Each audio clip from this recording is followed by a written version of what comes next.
नमस्कार, मी सिद्धेश दिलीप शिगवण. बित्तम बातमीच्या 7च्या बातमीपत्रात तुम्हा सर्वांचं स्वागत करतोय. पाहुयात मुंबई, ठाणे आणि कोकणामधील टॉप 5 घडामोडी.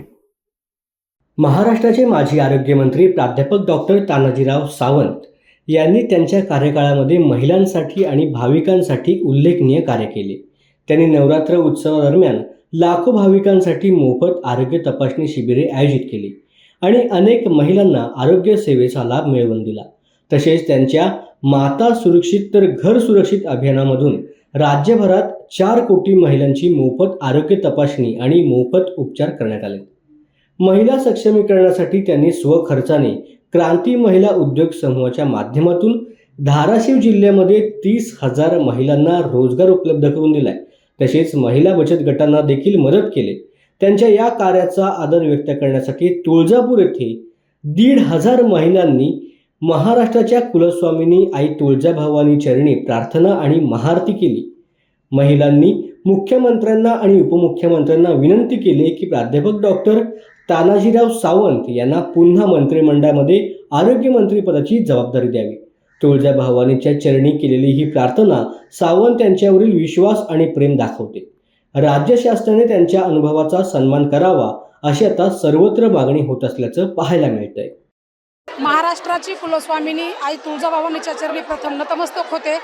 आम्ही आज भूम परांडा वाशिम मतदारसंघातील सर्व माता भगिनी माझ्यासहित मी महिला आघाडी जिल्हा प्रमुख अर्चना दराडे व तिन्ही तालुक्यातील हजारोंच्या संख्येने माता भगिनी आज तुळजाभवानीच्या चरणी साकडं घालण्यासाठी आलेले आहेत. तर आमचं देवीसमोर एकच मागणं आहे की आमचा लाडका भाऊ या जिल्ह्याचा पालकमंत्री झाला पाहिजे. आमचा लाडका भाऊ या महाराष्ट्र राज्याचा कॅबिनेट मंत्री झाला पाहिजे. कारण धाराशिव जिल्ह्याचा विकास आणि हा विकासाचा महामेरू खऱ्या अर्थाने महाराष्ट्राला दाखवून देण्यासाठी सन्माननीय तानाजीराव सावंत साहेबच या जिल्ह्याचे पालकमंत्री होणे आवश्यक आहे. ही पूर्ण धाराशिव जिल्ह्यातील सर्वसामान्य जनता, शेतकरी, कष्टकरी, मजूर व माता भगिनी या सर्वांची इच्छा आहे. व तसंच साकडा आज आम्ही माता राणी म्हणजेच आपले तुळजाभवानी माता हिच्या चरणी साकडं घातलेलं आहे व देवीची आरती केलेली आहे. कारण गेल्या 2.5 वर्षात 24 महिन्यात 48 आरोग्य ह्याच्यातले निर्णय साहेबांनी घेतले व आरोग्याची वारी पंढरीच्या दारी असेल, माता सुरक्षित तर घर सुरक्षित आणि माझी लाडकी बहीण योजना ही योजना अंमलात आणल्यामुळे सर्व माता भगिनींनी महायुतीच्या सरकारला प्रचंड असं प्रतिसाद दिलेला आहे. त्याचाच एक भाग म्हणून आमचा लाडका भाऊ सन्माननीय तानाजीराव सावंत साहेब या जिल्ह्याचे पालकमंत्री व्हावेत व या महाराष्ट्र राज्याचे कॅबिनेट मंत्री व्हावेत हीच इच्छा आणि हेच साकडं आणि हेच मागणी आम्ही आई जगदंबेच्या चरणी आज सर्व माता भगिनींनी केलेली आहे.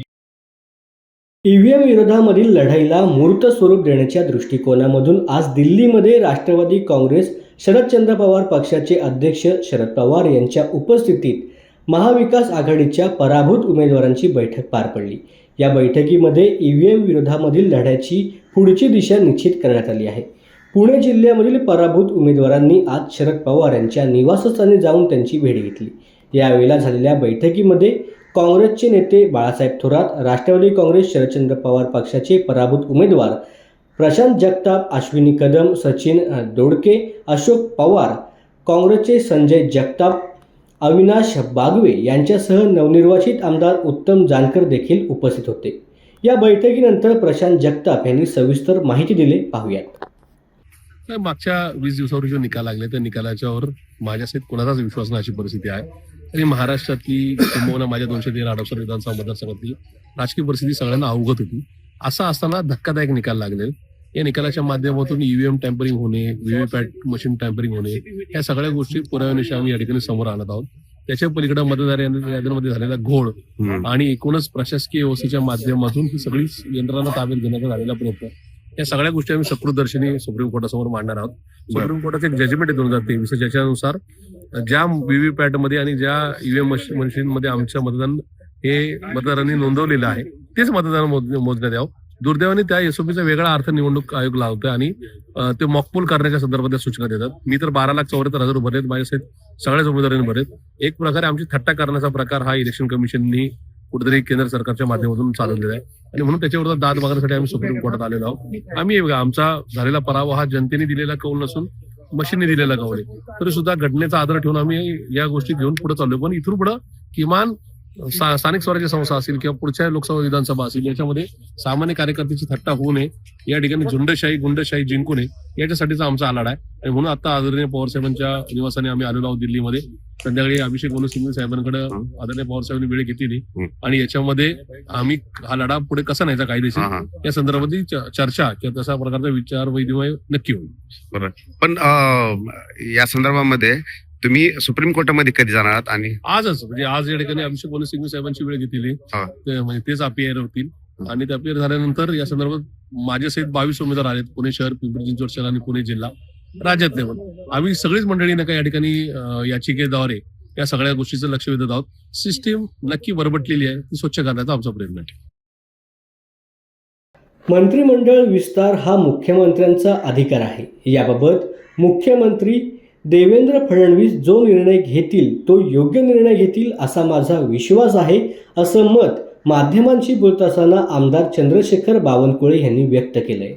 महाराष्ट्राच्या 14 कोटी जनतेचं लक्ष लागलं आहे की मंत्रिमंडळ विस्तार व्हावा, कारण मंत्रिमंडळ विस्तार झाला तरच महाराष्ट्राच्या विकासाचा जो रथ आहे तो पुढे जाईल.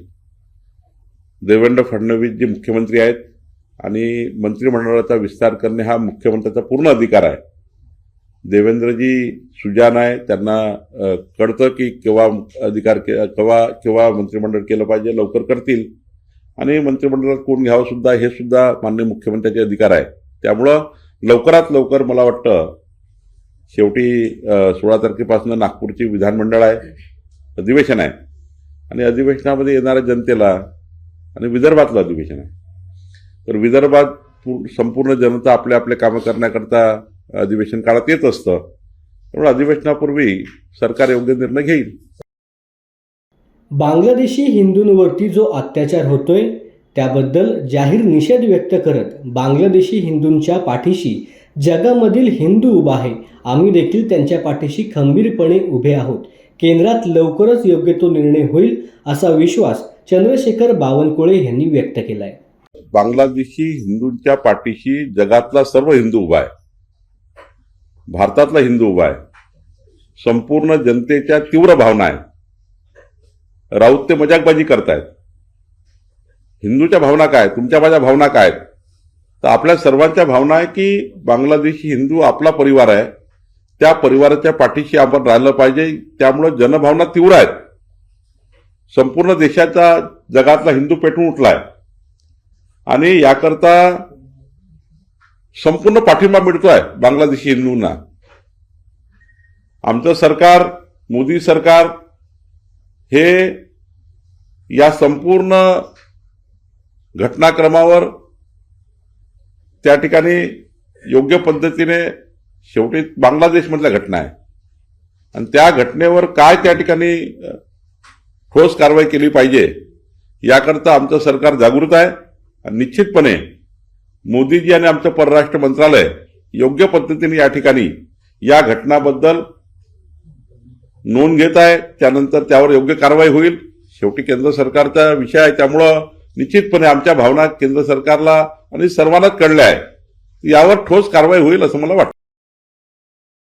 प्रत्येकाला आपल्या धर्माबद्दल अभिमान असतो आणि हिंदू म्हणून तो आपल्याला देखील आहे. त्यामुळेच बांगलादेशमधील घडणाऱ्या या घटना यांच्याबद्दल निषेध व्यक्त करत केंद्राने यावरती लवकरच लक्ष द्यावे अशी मागणी रत्नागिरी जिल्ह्यामध्ये विश्व हिंदू परिषदेच्या धरणे आंदोलनामध्ये करण्यात आले. यावेळेला आमदार उदय सामंत हे देखील उपस्थित असल्याचं पाहायला मिळालं. देशामध्ये नरेंद्र मोदी साहेबांचं सरकार आल्यानंतर पाकिस्ताननं डोळे वटारून बघण्याची हिंमत देखील भारतावर केली नाही. तशाच पद्धतीची परिस्थिती बांगलादेशची करावी ही मागणी या आंदोलनाच्या निमित्तानं आपल्या सगळ्यांच्या मार्फत आपण सगळ्यांनी केंद्र शासनाकडे केली पाहिजे.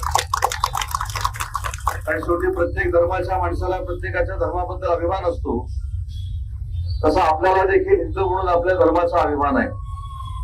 आणि मग एखादी गोष्टी जर पटत नसेल तर लोकशाहीच्या माध्यमातून काही गोष्टी सांगायच्या असतात. परंतु ज्या पद्धतीनं बांगलादेशमध्ये आपल्या भारतातल्या सगळ्याच अल्पसंख्याकांवर जो अत्याचार होतोय तो खरोखरच निषेध करण्यासारखा आहे.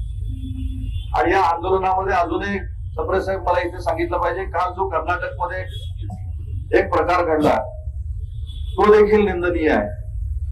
केंद्र सरकारनं सीमा भागामधल्या लोकांसाठी काय निर्णय घ्यायचा आहे केंद्र सरकार ठरवेल, सुप्रीम कोर्ट देखील ठरवेल. परंतु काल कर्नाटकच्या काँग्रेस सरकारमधल्या काही मंत्र्यांनी पुन्हा एकदा स्वातंत्र्यवीर सावरकरांचा अपमान केला, त्याचा देखील मी जाहीरपणाने निषेध करतो. कारण स्वातंत्र्यवीर सावरकरांचं आणि रत्नागिरीचं नातं हे अतूट असं आहे. अंदमानच्या जेल नंतर 13 वर्ष त्या रत्नागिरीमध्ये स्वातंत्र्यवीर सावरकरांना स्थानबद्ध केलेलं होतं. वंदनीय बाळासाहेबांच्या विचारानं काम करणारी आमची शिवसेना असल्यामुळं आम्हाला देखील स्वातंत्र्यवीर सावरकरांबद्दल नितांत आदर आहे. आणि अशा व्यक्तीचा अपमान करणाऱ्या कर्नाटकच्या केंद्र सरकारचा राज्य सरकारचा देखील या आंदोलनाच्या निमित्तानं मी निषेध करतो. आणि मी देखील स्वतः महाराष्ट्र एकीकरण समितीच्या लोकांची चर्चा केली. मी स्वतः 2 ते 3 दिवसामध्ये स्वतः बेळगावला जाणार आहे आणि महाराष्ट्र एकीकरण समितीच्या सगळ्या पदाधिकाऱ्यांशी महाराष्ट्राच्या वतीनं मी स्वतः चर्चा करणार आहे. बित्तम बातमीच्या टॉप 5 मध्ये इथेच वेळ झाली थांबायची. पुन्हा भेटू उद्या 7च्या बातमीपत्रात. धन्यवाद.